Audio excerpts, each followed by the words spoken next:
জার্মানির বার্লিনে শুরু হয়েছে পর্যটন শিল্পের জন্য সবচেয়ে বড় মেলা আইটিবি।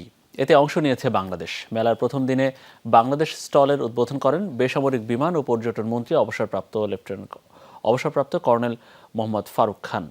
জার্মানির থেকে আরও বিস্তারিত জানাচ্ছেন প্রতিনিধি সামিরা সেতু। জার্মানির বার্লিনে চলমান পর্যটন মেলায় বিশ্বের বিভিন্ন দেশের পাশাপাশি অংশ নিয়েছে বাংলাদেশও। বিশ্বের কাছে তুলে ধরা হচ্ছে সুন্দরবন, কক্সবাজারের মতো বিভিন্ন পর্যটন কেন্দ্র। বাংলাদেশ স্টলের উদ্বোধন করেন বেসামরিক বিমান পরিবহন ও পর্যটন মন্ত্রী অবসরপ্রাপ্ত লেফটেন্যান্ট কর্নেল মোহাম্মদ ফারুক খান। এ সময় উপস্থিত ছিলেন জার্মানিতে নিযুক্ত বাংলাদেশের রাষ্ট্রদূত মোহাম্মদ মোশাররফ হোসেন ভূঁইয়া।